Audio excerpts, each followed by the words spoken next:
Wazazi wametakiwa kuwalea watoto katika maadili mema ili kujenga jamii yenye nidhamu na mshikamano. Hayo yameelezwa na mstahiki meya wa jiji la Zanzibar, Mheshimiwa Mahmud Mohamed Musa, wakati wa ufunguzi wa msikiti wa Masjidil Huda huko Mwakaje, Chicago, mkoa wa Mjini Magharibi. Hapa tuna msikiti wetu huu.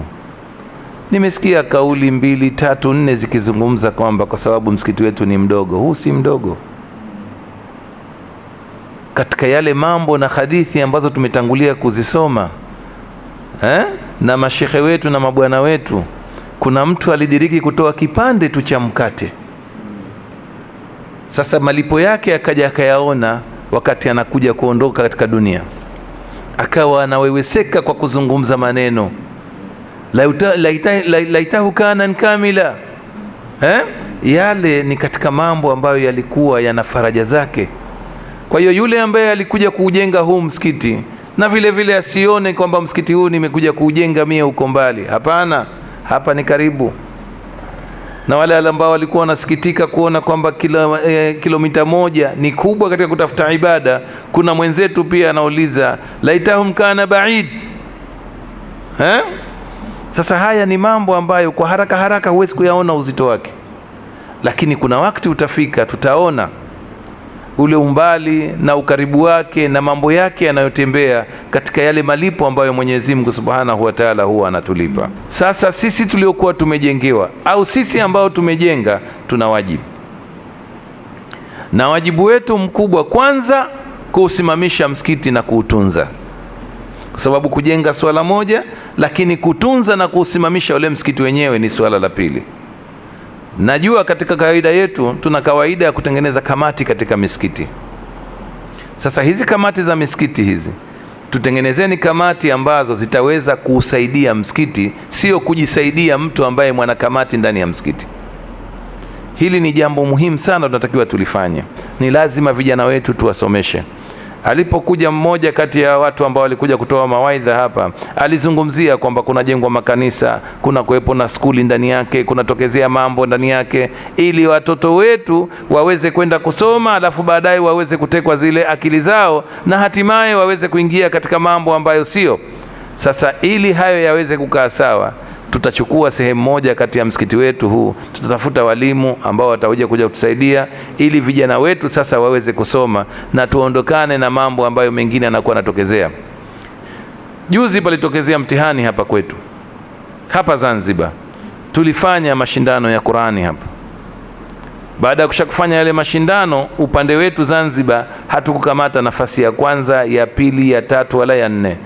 Kusema kweli, kwa historia ya Zanzibar, lile jambo kidogo sisi wengine lilitutonesha, na tukaona kwamba tuna wajibu na tuna kazi kubwa ya kuwafanya vijana wetu waweze kuelewa, waweze kufahamu, waweze kupata ilmu ambayo inaweza kuwasababisha kwamba, kwa mujibu wa historia, tulitegemea Zanzibar si tuwe wa mwanzo katika mashindano ya Qur'ani na mambo mengine ya khairati yakitokezea kwetu, lakini leo tumeenda kutokezea zaidi ya 5. Hizo ni katika kazi zinazotakiwa kufanywa katika misikiti na madrasa zetu. Tuhakikishe kwamba tunawapinda watoto wetu, tunawapa vitu ambavyo watoto wetu waweze kufanya vizuri, na hatimaye tuweze kufika pahala ambapo tunapalenga.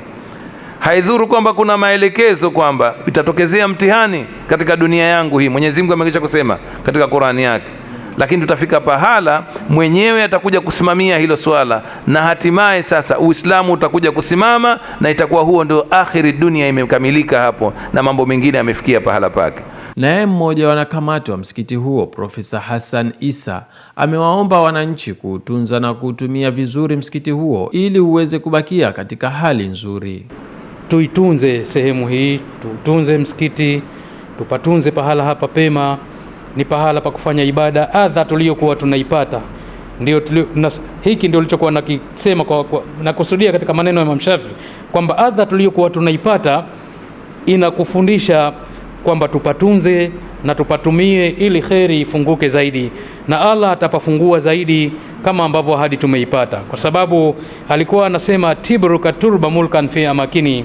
Shida tuliyokuwa tunaipata hapo kabla, na msikiti mdogo tumeujenga, lakini mithili ya ile dhahabu asili yake si inakuwa aina tu katika aina za matope.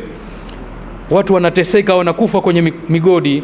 lakini baadaye kitu kidogo kilichotokana na adha ile imekuwa mfano wa dhahabu ambayo asili yake ni asili tu katika matope. Kwa hivyo shida zetu zitakwenda kuzaa kheri kubwa ambayo inakuja baadaye. Haya ndio maneno alikuwa anasema Imam Shafi, kwani hata ile msipadharau mkapaona ni padogo. Anasema waludu fi ardhihi nau min alkhatab, kwani udi katika asili yake si aina tu katika aina za kuni, lakini baadaye inakuwa na thamani kubwa kweli kweli. Kwa hivyo tukipatunza hapa, na mimi ninaona kwa sura ziliopo hapa tutapatunza wallahi, au hatuko tayari kupatunza hapa. Sisi tutavunja heshima ya mstahiki meya, tumemtoa huko na adha kuja kutufungulia, hatutapathamini hapa jamani? Ni lazima tupathamini. Mimi ninaona kwa sura zote zilioko hapa ni za kiungwana. Hatutatarajia kwamba kuna mtu tutasikia kwenye mawio baada ya siku 2-3 saa ishaibiwa, zulia limeonekana linauzwa wapi. Hatutasikia, na tuna uchungu napo, tumepata uchungu mpaka tukafikia pahala pa namna hii. Awali akitoa khutba ya Ijumaa, Imamu mkuu wa Masjidil Huda Sheikh Khamis bin Khamis Mwadini amewaasa waumini wa dini ya Kiislamu kukamilisha ibada ya funga kwa kutoa zakatul fitri. Kuna zaka ya mali ambayo tunatakiwa kuitekeleza, lakini pia tuna zaka alfitri pia tunatakiwa kuitekeleza. Rasuli sallallahu alaihi wasallam katika masala ya zaka alfitri anasema as-sawmu mu'allaqun baina as-samai wal ard, funga inaning'inia baina ya mbingu na ardhi, yani haitopandishwa illa bi zakatul fitr, isipokuwa pale mtu atakapowasilisha zakatul fitr. Katika suala la zakatul fitri nafikiri linaeleweka katika jamii. Tuelewe kwamba yoyote ambaye atakuwa hakuitekeleza hii na uwezo wa kutekeleza anao, basi mbele ya Allah inakuwa amefanya kosa, na kosa Allah subhanahu wa ta'ala analipa dhambi. Lakini Waislamu tunatakiwa tuitekeleze kadiri ya uwezo wetu, yani mtu, watoto wake pamoja na wale wote ambao wanamsimamia, ataangalia yeye uwezo wake uko wapi, atatekeleza kwa mujibu wa uwezo wake, na Uislamu hautomkalifisha juu ya hili. Abdullahi Abdallah, ASAM Online TV.